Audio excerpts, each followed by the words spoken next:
дастанах сохраняется подлинная идентичность народа. Содержание наших дастанов ничуть не уступает, скажем, содержанию Гарри Поттера. Мы у башкир тоже что-то украли. Какой мы у них дастан украли?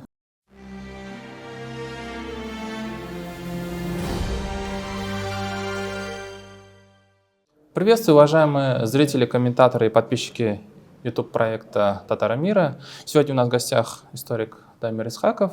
Дамир Абысямсис. Сегодня мы будем обсуждать интересную тему, посвященную татарским дастанам. Этот год Всемирный конгресс татар объявил годом татарских дастанов. Я был как-то на одном из заседаний Всемирного конгресса татар Милли Шура и услышал интересное высказывание сибирско-татарского предпринимателя Рената Насырова. Он сказал: я не знаю, что такое дастан, впервые слышу.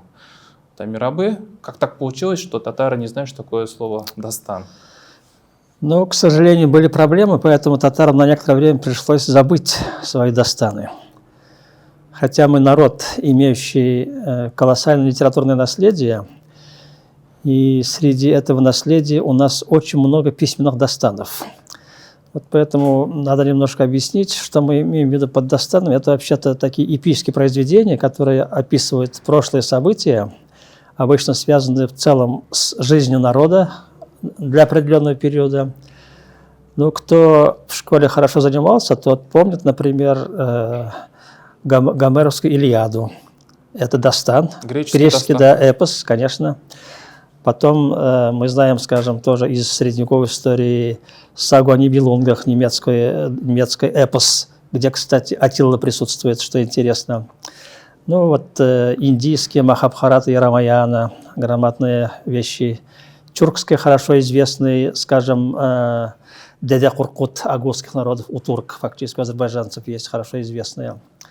Ну и, конечно, грамотный эпос, дастан, скажем, у киргизов Манас. Там объем огромный просто. Вот татарам пришлось туговато, потому что в 1944 году, во-первых, нам самый крупный татарский эпос «Дастан» наш Идигей запретили. Было специальное постановление ЦК ВКПБ. Сочли, что этот эпос воспевает злобного феодала Идигея, который был против русского народа, русского государства. И с тех пор татары даже не смогли этот эпос напечатать. Вот я сейчас помню, в 1987 году в Яли обсуждался вопрос, там существовала такая комиссия по наследию, МИРАС назывался, что пора бы нам уже этот эпос напечатать. Потому что случилось так, что в 1940 году текст этот приготовили к публикации. Как раз Татарстан тогда готовился отпраздновать такое крупное празднество в Москве, как Дни татарской культуры. Тогда это было в моде. Дни грузинской культуры были в Москве, там Дни армянской культуры. Другие тюркские народы тоже подключились. И вот на плохую дату, на июнь 1941 года назначили такие вот Дни татарской культуры в Москве. Подготовка началась. Приготовили эпос Идигея к публикации. Ну, объем был большой, 52 печатных листа. Полностью отредактированный текст сдали печать, и бац, война началась. Дни не состоялись, книга лежала.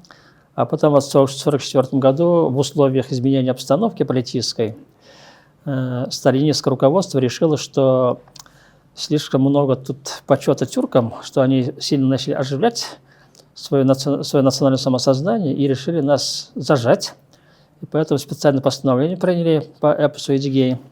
Хотя она так не называется, но содержание такое. И одновременно с нами точно такие же постановления были приняты в Казахстане. Хотя в Казахстане, внимание, во время Великой Отечественной войны казахи бросались в атаку с кличем «За Идигея». И у башкир тоже запретили тогда же. Но башкир эпос называется не Идигей, но Мурадом. Это сын Идигея, Нуруддин, так именуется. Короче говоря, вот нам пришлось очень долго выжидать, прежде чем мы опубликовали эту версию дастана, так сказать, официально. И поэтому до сих пор, если вы видите старые издания татарского народного фольклора, то 11 томов вышло до 1987 года, там эпоса нет Эдигей. Вот только в 1988 году первый раз издали, еще там проблемы были, я потом скажу при издании. Но вообще-то вот, если так внимательно присмотреться, у татар есть очень много разных дастанов, но из-за того, что мы такая общность, которая имеет, ну, народ, можно сказать, средневековый, который имеет очень длинную традицию литературы, письменной культуры, у нас в основном все время татары занимались переписыванием таких литературных дастанов. Это как это понять? Литературный дастан? Литературный дастан, да, это то, что вот в письменной форме сохраняется. Уже в устной форме нет, а в письменной форме, ну вот грамотное произведение Кулгали Кисса Юсуф, это тоже дастан фактически, это эпос, но в письменной форме. Поэтому у татар, вот особенно поволжских, таких устно произносимых вариантов дастанов очень мало сохранилось.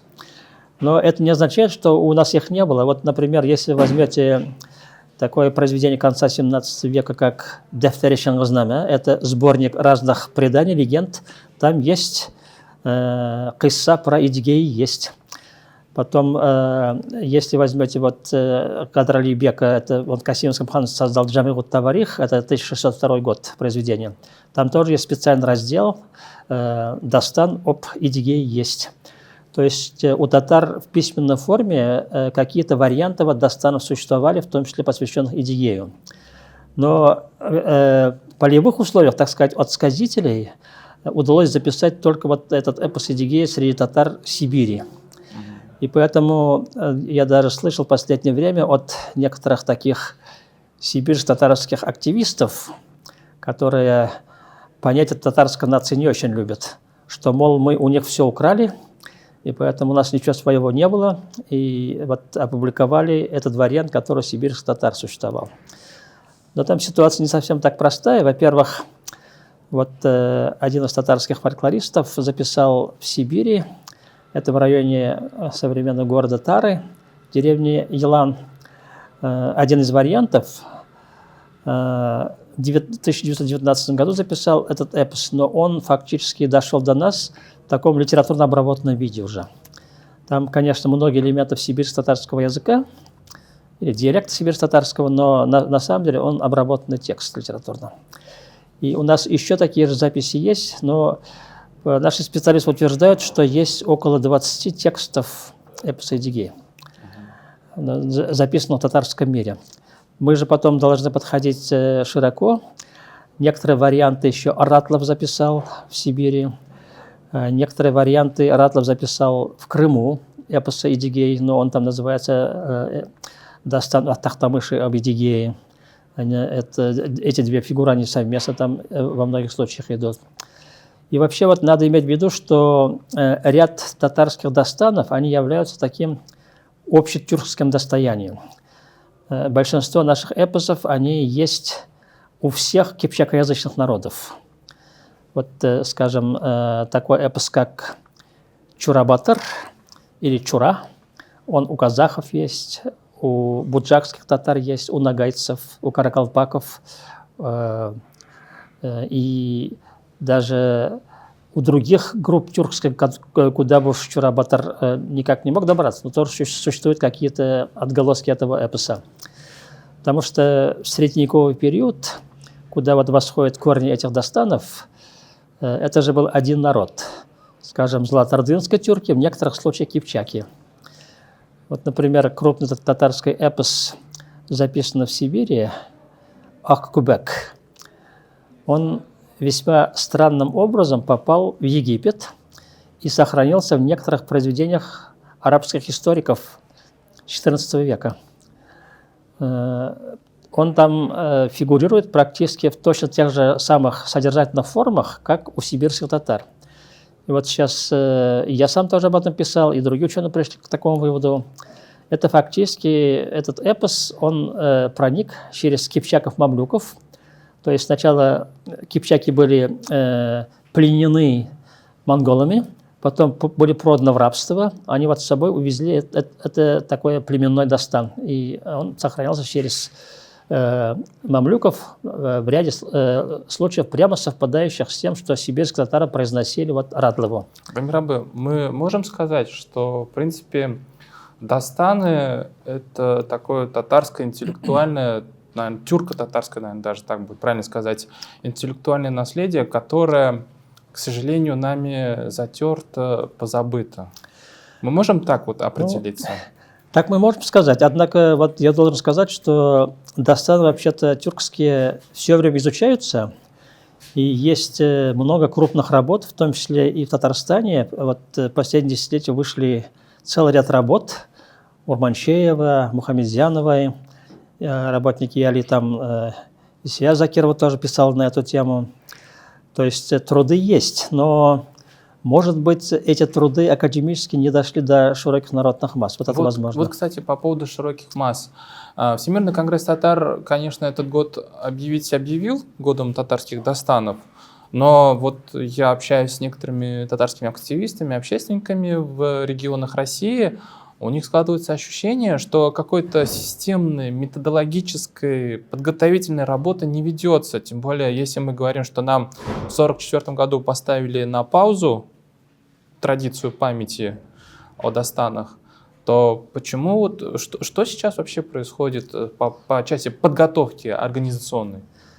Тут есть несколько проблем, которые необходимо отдельно разобрать. Но вот, кстати, в том, что вы сказали, нас упрекал и директор ИАЛИ недавно Ким Минуллин, выступая по радио. Он сказал, что мы поспешно решили вот такой год сделать. Но я как инициатор вот этого юбилейного, так сказать, мероприятия, или этого серьезного мероприятия, должен сказать, что никакой поспешности не было. Мы серьезно обдумали это дело. И там самый главный наш аргумент в том, что в дастанах сохраняется подлинная идентичность народа. И вот об этом очень хорошо писал турецкий ученый, он в Соединенных Штатах работал, Хасан Булевит Паксой. У него есть любопытная публикация по Дастану Чурабатар, кстати, я в свое время перевел с английского на русский язык, опубликовал, здесь в журнале «Иделин» вышла эта статья. Это действительно так, потому что дастаны же формируются в народной среде, и там никаких вот таких влияний письменной культуры, традиций других народов прямых не бывает. Там народ как сам думает вот, о самом себе, так там и формируется взгляд на самого себя, на свою историю. И если вы вот откроете наши дастаны, там отчетливо видно, вот, каковы были взгляды у средневековых татар, как они себя именовали. Поэтому иногда вот мы слышим, что татар вообще не было. Так в опусе Эдигея там четко сказано, что Эдигей был татарином. Есть другие такие места. И в других произведениях то же самое формируется по-другому, но мысль такая же. Вот из-за того, что нам сейчас необходимо вспомнить в сложных условиях, когда идет давление на нашу культуру и на наш язык, кто мы такие. Вот есть же такой фильм известный «Вспомнить все». Мы должны сейчас все вспомнить, причем начать надо с самого дна. Вот один из таких элементов, очень древних в нашей культуре, нашего самосознания, это то, что у нас сохранилось в дастанах. Поэтому Всемирный конгресс сформулировал эту идею, объявил год дастанов. И сейчас идет процесс формирования разных аспектов конкретной деятельности. Но планы уже выработаны, отчасти они уже начинают реализовываться. Вот я могу сказать, что когда были такие кустовые совещания в Всемирном конгрессе татар по кругам, мы туда уже ездили и выступали перед татарской общественностью, рассказывали, что вот у нас такой год, что вот такие-то мероприятия необходимо проводить, и объясняли содержание дастанов. Причем я до этого успел издать журнал «Туганжир», и там у меня есть большой текст, больше чем 150 страниц с анализом исторического содержания татарских дастанов. То есть кто-то может туда заглянуть и понять, что там заложено в наших дастанах, таким образом тоже. Но, конечно, нужно много больше делать. Вот, скажем, Например, Союз писателей Татарстана что-то собирается делать? С ними тоже обсуждали этот вопрос, специальное заседание даже было. Но там обсуждался вопрос о том, что необходимо подготовить специальную книгу, такую хрестоматию для чтения для детей. Там без писателя невозможно, потому что Дастаны, они такие сложные произведения, необходимо адаптированный текст для детей подготовить. Ну, тем более это там взрослый материал. Да, там ну все вот, друг другу но голову. это писатель способен это сделать, потому что отобрать там ключевые моменты и как-то изложить, это же Дастаны немножко похожи на сказки, поэтому для детей можно таким образом сделать. И вроде бы писатели хотят сейчас каким-то образом вот объявить какой-то конкурс вместе с Конгрессом татар, что вот такое, ну, это книга чтения или там учебное пособие можно подготовить. Ну, конечно, можно было бы и специальный мультфильм сделать или какие-то такие развлекательные тоже, связанные с Дастанами. Это я могу сказать, что содержание наших Дастанов ничуть не уступает, скажем, содержанию Гарри Поттера. Даже более интересные вещи можно было бы сделать, но это захотеть надо просто. Можно и другие вещи, вот специальные конференции можно проводить, в том числе, скажем, с привлечением краеведов. Некоторые уже сами придумали, вот я с удовольствием смотрел несколько раз, такое татарское сообщество города Уфы в специальном клубе для интеллектуалов собираются и читают устно эпосы Эдигея и разбирают. Они вообще правильно делают, что читают? Может, им без вас читать не стоит? Может, они впервые читают эти тексты. Конечно, мне так кажется, что они до сих пор не сталкивались. И я вижу, что они начинают понимать глубину этого произведения. Ну, я думаю, что это полезно. Вот даже если наша интеллигенция хотя бы еще раз пропустит через себя вот эти Дастаны, хотя бы ключевые, не все, может быть, ключевые хотя бы, то у нее, может быть, выстроится соответствующее видение нашей национальной истории. А ведь это, на самом деле, совершенно такой собственный, этнически заложенный взгляд на свою историю, на свою идентичность. Это очень важно. И вообще вот надо подходить к Дастанам с достаточно широким кругозором. Я ведь не зря сказал, что ряд наших Дастанов, они имеют такое, ну, общетюркское значение.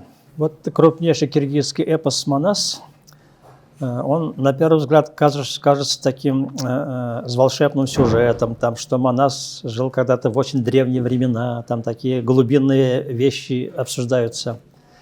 А недавно опубликовали интересный источник, это 16 века, Аксикенди автор. Это такой исторический труд того времени. И бац, что там обнаружилось? Оказывается, Манас был реальным человеком, жил во времена Тахтамыша, причем был предводителем кипчаков и совместно с ханом Тахтамышем воевал против врагов Золотой Орды. И где-то жил в районе северо-востока Казахстана современного. Там вот Каркаралинские горы есть в этом районе. И вот получается, что даже этот эпос, хотя он сейчас является национальным киргизским эпосом, он имеет прямое отношение ко всем золотоордынским тюркам на самом деле. То есть это говорит о том, что это такие общие богатства. Нет, мы не претендуем на эпосы конкретных народов, потому что эпосы всех народов, они имеют свои своеобразные стороны. У каждого Дастана, хотя он имеет вот общую тематику, вот скажем, Чурабатар у нас, Шура у казахов, Шура у нагайцев, когда начинаешь вчитываться, там возникают местные реалии. И там есть интересное объяснение, которых может не быть в других Дастанах, хотя они посвящены одному тому человеку, но каждая территория дает своеобразные сведения. Например, главный герой эпоса Чуранарыков – это известная фигура в казахском ханстве, жил во второй половине, так сказать, 40-х годах 16 века. И вот, согласно нашим материалам, мы знаем только его отца, Нарык Бея. А вот когда я начал изучать вариант нагайцев, обнаружил его генеалогию, которая восходит вплоть до начала 15 века. То есть вот с одной стороны национальные версии, они имеют общие материалы, потому что корень общий. С другой стороны, есть своеобразные элементы, которые весьма полезны для понимания того вот, всего окружения, которое тогда было. Поэтому мы должны изучать вообще-то вот, наши тюркские Дастаны сообща, причем не претендуя на богатство других народов, но помогая друг другу в раскрытии содержания. Ну, совместный труд должен быть, общее обсуждение, они очень полезны. В некоторых случаях даже вот вроде бы далекие от нас Дастаны, вот, но Дядя Куркут есть, это аугустский эпос, который у азербайджанцев, у турок-османов был. Когда начинаешь смотреть содержание, этот главный герой Куркут-Ата, он появляется и в наших Дастанах тоже. Вот его имя даже звучит в Дастане Аккубек, который вообще-то является Дастаном кипчакским и восходит к домонгольскому времени. Взаимопроникновение есть вот этих тюркских эпосов. Но потом надо понимать, что вот тюрки же, они, особенно те, которые кочевали, они во многих случаях проникали далеко на разные территории. Вот простейший пример – это те группы, которые жили в районе Астрахани. Они летом поднимались в Приуралье, выходили в Западную Сибирь, а зимой спускались вот к камышам Поволжья, уходили в Каракумы, там на юг спускались, потому что скот там легче было содержать.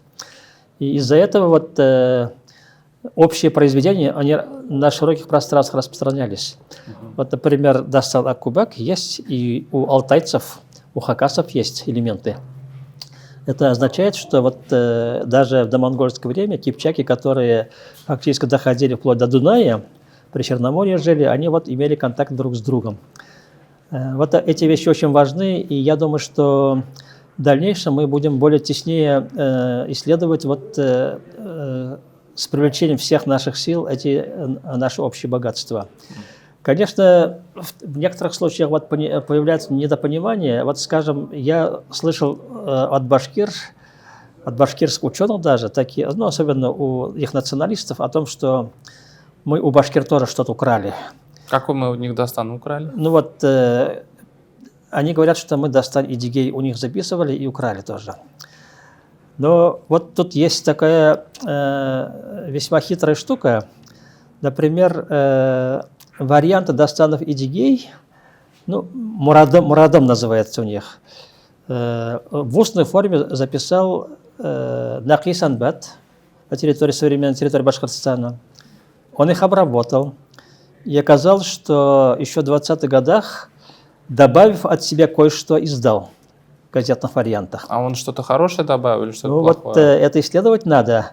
Но это уже фактически обработанный текст, который не является вот оригинальным, так сказать, собственным текстом, который был. Хотя есть несколько списков этих текстов. Да, ну конечно. Но там есть общее содержание просто. Но вот тут же любопытно взглянуть на саму фигуру Нурддина. Это же сын Едигея. Весьма любопытно, что вот он претендовал даже стать ханом, согласно эпосу Едигея. Отец ему не разрешил, с отцом рассорился, и после этого он, согласно легендарным данным, которые есть в эпосе, он удалился от отца, враждовал с ним. А мы знаем, что реально Нурддин был одним из столпов Ногайской Орды. Вот от него потом даже должность осталась Нурддиновская. Его основная территория кочевания была территория современного Башкортостана, такие западные районы Башкортостана. И сохранились исторические данные, он там умер. Причем его хоронить везли в район Нижнего Поволжья, где, скорее всего, Сарайчик. И по пути, что интересно, тоже весьма, у них людей было мало, его тело положили на сани, и из-за того, что погода была плохой, лошади сдохли, и фактически люди, которые с ним были, на своих плечах дотащили его тело, там похоронили. Есть исторические данные об этом.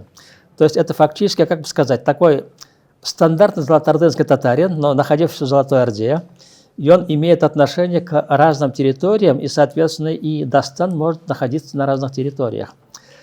Вот и в этом плане весьма показательна вот история Дастана Туляк и Сусулу. Варианты Туляк и Сусулу записаны на территории Башкортостана в устной форме. Потом их Маджид Гафури обработал, опубликовал, и другие исследователи опубликовали. Но письменный текст Дастана, наиболее древний, найден на территории Татарстана, на правобережье Волги в свое время Миркасымом Усманом, и он в рукописной форме сохранился.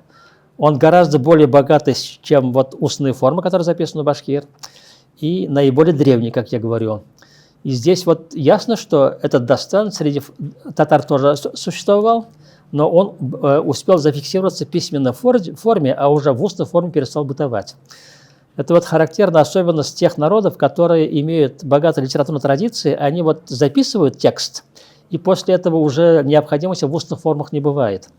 Поэтому у народов, которые были относительно вот менее развитые, у которых существовала кочевая жизнь, у них устные формы сохранялись, потому что у них письменная культура не была развита. Они передавали его из уста в уста, и из-за этого у них была и традиция исполнения этих дастанов, скажем, в музыкальных формах. Там ночами читали, скажем, там про Дастан Манас, говорится, что многие дни могли читаться эти дастаны. И у них, вот у этих народов из-за этого до сих пор имеется традиция как-то устного произнесения. У татар такого уже нет, но тем не менее мы знаем, что, например, произведение Кулгали Кыса Юсуф татары очень даже читали. Но они не устно, а в книжной форме, в рукописной форме по вечерам сидели, длинные такие чтения были, рассказывали вот это, ну, читали этот текст, и бабушки читали, и внукам своим, то есть у нас своя форма бытования была этих вот дастанов. Из-за этого нам вот сейчас некоторые трудности были созданы. Те народы, вот там казахи, башкиры, каракалпаки, в том числе киргизы, например, они из-за того, что у них устные формы произнесения существовало, они как-то вот сейчас быстро приспособились, они специально подготовили и детские книги, детские формы, и у них даже как спектакли они ставятся, эти дастаны. А вот у татар, к сожалению, эта традиция утеряна. Из-за того, что вот у нас такой формы не было, у нас сейчас и преподавание татарской литературы очень сильно ужалось, и времени-то нет особенно. И вот я обнаружил, анализируя наши учебные пособия, ну, учебники по татарской литературе, только в 8 классе остался очень небольшой кусок, посвященный Дастану Эдигей. Больше ни о чем дети не знают просто. А вот мы не научились, как бы у других народов хотя бы, чтобы вот мы могли детям прививать эти дастаны в виде таких устных произнесений под музыкальные инструменты, может, в виде спектаклей каких-то их надо произносить в школьных условиях. Но для этого, конечно, необходима специальная подготовка, учебные пособия, методические пособия. Это целая работа. Наше Министерство образования пока не соизволило вот заняться этим. Но мы сейчас предлагаем нашему министерству перестроиться. Вот я рассказал специально сейчас, если писатель подготовит такие краткие варианты, подходящие для детей хрестоматии, оттуда можно будет использовать и произносить эти вещи. Ну, могу сказать, что были бы сейчас для татар очень подходящими и специальные мультфильмы для детей. Сейчас вот я недавно ходил в наш Шаян ТВ, там руководители сказали, что многие мультфильмы, которые имели западное происхождение, сейчас их показывать просто невозможно. Мы не имеем возможности, их у нас просто нет. Российских мультфильмов, во-первых, не так и много, во-вторых, уже они истерты, мы их много раз смотрели, а вот, значит, необходим собственный контент. Вот тебе как раз самый подходящий способ – это использовать наши дастаны и на их основе создать новые мультфильмы. Я, например, Рената Насырова понимаю, он даже, будучи сибирским татарином, может быть, действительно не имел возможности тексты читать.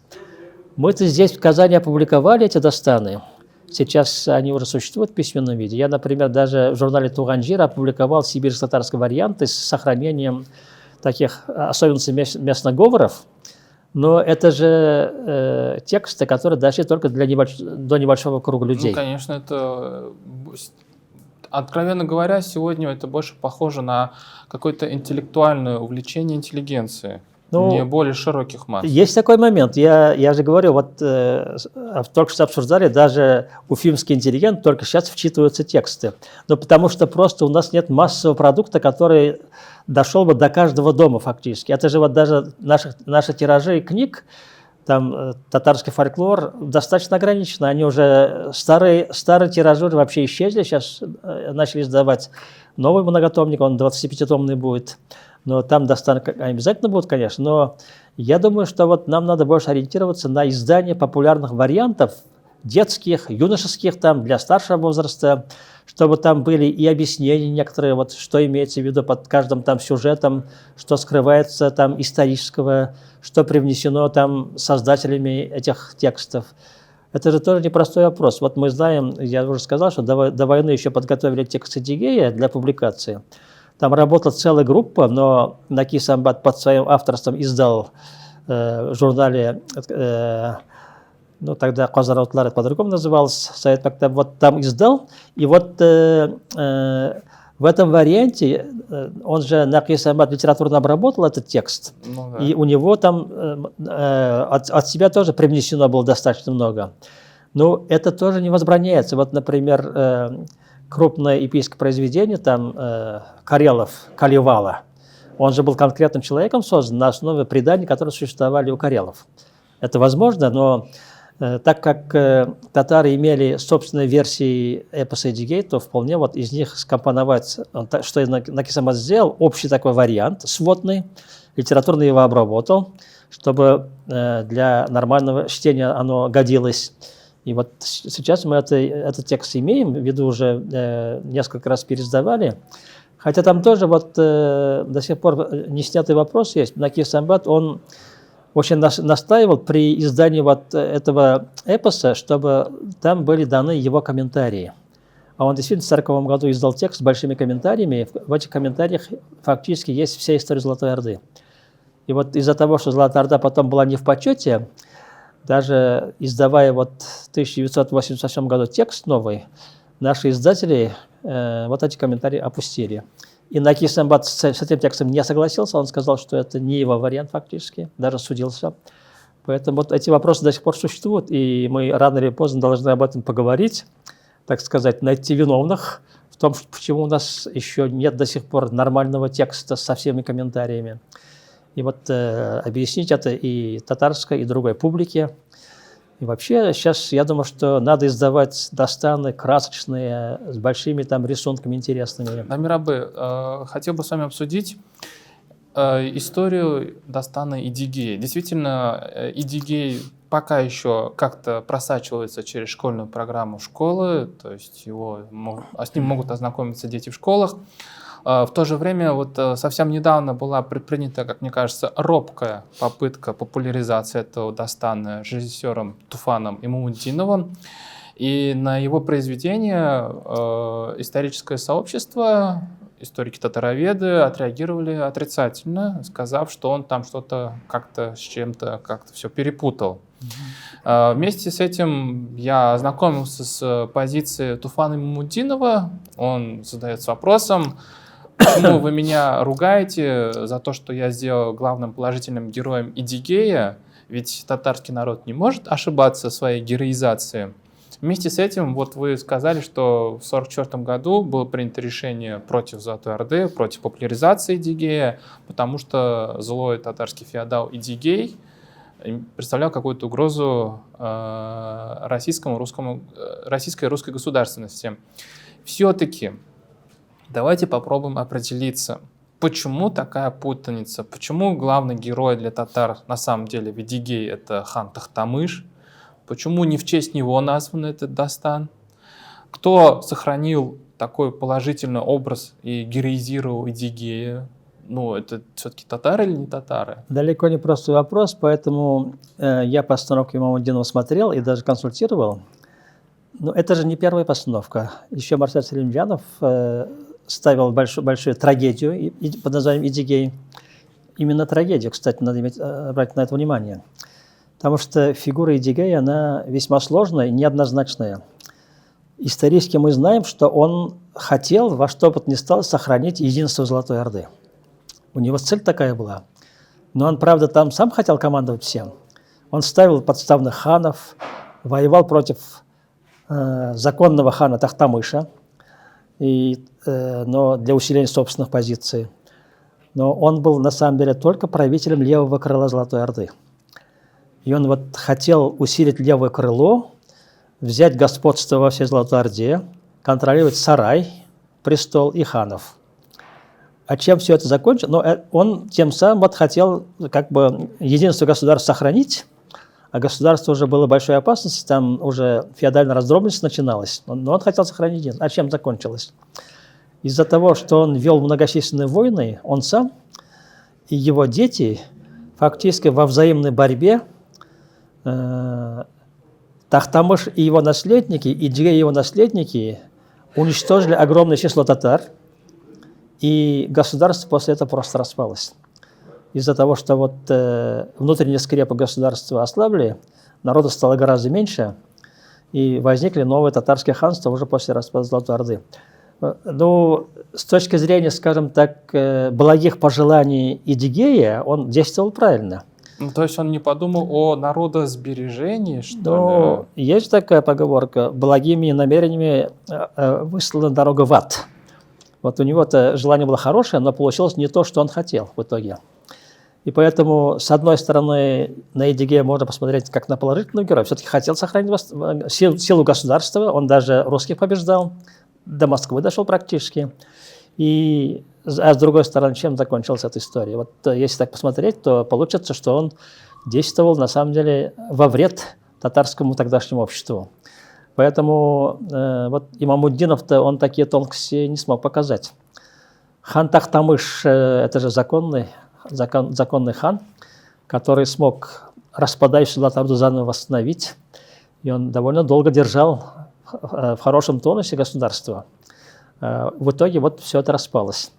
И тут надо на многие вещи смотреть через некоторые детали. Вот если кто внимательно читает эпос Эдигей, там же есть такой очень важный начальный сюжет. Кутлы-Кияби, который является отцом Эдигея, согласно Дастану, он же тайно продает птенцов известной охотной птицы Тахтамыша, Коралашин, черный сокол, Тимуру, Тамерлану, врагу Тахтамыша на самом деле. А там скрыто очень такое содержание глубокое. Это вот в разных версиях Дастана, если анализировать, эта птица оказывается не просто таким соколом, а важной птицей, которая являлась родовой птицей чингизидов. Его настоящее имя Акшанкар. И это птица племени Кият, собственно, племени Чингисхана. И эта птица являлась духом этого племени. То есть получается, что отец Эдигей предал дух Чингисхана, продался врагам, и тем самым он совершил государственное преступление. Это в Дастане заложено, просто это уметь надо прочитывать. И там таких тонких моментов очень много в наших Дастанах. Это каждый сюжет должен быть заново проанализирован, и ты начинаешь понимать, что там вообще-то в этих Дастанах заложена вся история татарского народа, средневековая, с разных аспектов она преподносится. Но для глубинного понимания надо знать многие исторические конкретные сюжеты, и вообще историческое знание нужно. Но это дело ученых, которые должны дать трактовку, чтобы и простой читатель мог понимать, что происходит. А вот если, предположим, сегодня простой человек, посмотрев наше видео, каким-то чудом достав произведение Дастан Эдигей хорошо на русском языке, может быть, не на татарском языке, начнет его читать, какой бы вы ему дали совет? Ну, вообще-то Дастан Эдигей достать можно. Вот я же сказал. Кстати говоря, перевод на русский язык, который сейчас распространяется, на ваш взгляд, он нормальный или нужно по-новому перевести на русский язык? Ну, Дастан Эдигей вообще-то достать можно. Вот я сказал же, мой журнал «Туганжир», который я редактирую, он опубликовал довольно много текстов Эдигея в полной форме, но, правда, татарские тексты. Но перевод на русский язык есть этого Дастана. Он опубликован вот в 1988 году, потом и позже издавался. Правда, в переводе есть некоторые проблемы. Например? Ну, есть неудачно переведенные места. Семен Липкин, который переводил на русский язык, он работал с подстрочниками. И, например, местами исказил содержание, скажем, там не очень хорошо видно, что Идигей был татарином, например. А там в татарском тексте четко написано, кто он был по происхождению. И из-за этого, видимо, вот при дальнейших изданиях тут необходимо или примечание сделать, или же вообще переделать надо. Я, например, когда этот кусок публиковал, я всегда говорил, что вот надо понимать таким образом. Я думаю, что переводами надо серьезно заниматься, потому что некоторые наши важные достаны на русский не переведены. Например, Туляк и Сосулу – это большой достан, он на русский язык не переведен. Тут придется поработать. Это не такая легкая работа, потому что там есть, я сказал, вот сложные глубинные вещи, которые, кроме того, что это чисто вот текстовой подход, надо содержание тоже знать, когда ты говоришь, о чем идет речь. Вот, например, в достании Туляки Сосулу там описывается некоторая птица тоже, кстати, Акшанкар его, эту птицу. И там есть татарский оборот «меңезлик кыш». Это диалектное слово означает «птица, которая напечатана на деньгах». И фактически это вот тот двухголовый орел, который был напечатан на золотоордынских монетах, имеется в виду. И он имел отношение, согласно этому достану, и к тронным делам. Там это четко прописывается. То есть там есть вот такой возникает интересный сюжет, который в ряде достанов взаимоперекликается, и ты начинаешь понимать, что речь идет о средневековых татарских реалиях. А вот как, например, понять достан Чура-Батыр? Я имел честь разговаривать с казахскими историками. Для них личность Чура-Нарыков, Шора-Нарыков, как они его называют, действительно героизирована. Они все говорят о нем в самом хорошем свете. Тем более они считают его как то ли основателем, то ли эпонимом их казахского рода Тама. В то же время мы знаем, что да, был действительно такой персонаж, Чура-Нарыков, он участвовал в эти вот непростые последние года перед взятием Казани в этих событиях, но по историческим сведениям он является чуть ли не пособником Шаха Али, чуть ли там весьма сомнительным какой-то, даже там можем его обвинить, наверное, в предательстве. Почему все-таки он героизирован? Почему мы знаем достан Чура-Батыр? Вот по поводу Чура-Нарыкова, который являлся одним из карачебеев Казанского ханства, я как раз могу здесь с нашими казахскими братьями поспорить сильно. Во-первых, я установил, что он является по племенной принадлежности беком племени Аргын. Племя Аргын сохранилось в составе казахов до сих пор, есть. Они в Северном Казахстане живут, я с ними даже общался. А вот женской линией родственников этого племени как раз были люди племени Тама. То есть у казахов сохранялась какая-то память о женском родстве, потому что главный бек сидел в Казани из-за этого. Но эти аргыны имели родство с крымскими аргынами и с касимскими аргынами. Поэтому, когда начинаешь читать достан Чура-Батыр, ты видишь, что он путешествовал и в Астрахани он побывал, и Касимов заходил, потом он появляется и в казахских степях.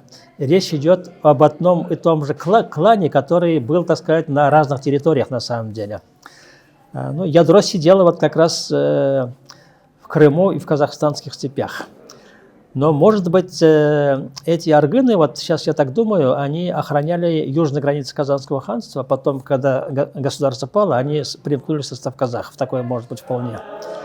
И в казахских версиях достана Шура, ну, вот речь идет о Чура-Батыре, есть очень интересное окончание. Вот у нас нет такого в наших достанах. Там Чура-Батыр сидит со своим другом, Кулунчаком. И Кулунчак его спрашивает о том, где находится душа Чура-Батыра. Чура-Батыр говорит: мою душу видеть нельзя, она опасна. Кулунчак настаивает, и вот Чура-Батыр говорит: ну ладно, разрешает душе появиться, а душа появляется в виде громадной змеи, дракона, и эта змея обоих их съедает. Вот я долго думал, что это означало, и пришел к выводу, что, может быть, речь идет о вечной змее, которая является олицетворением времени. То есть время съедает наших героев.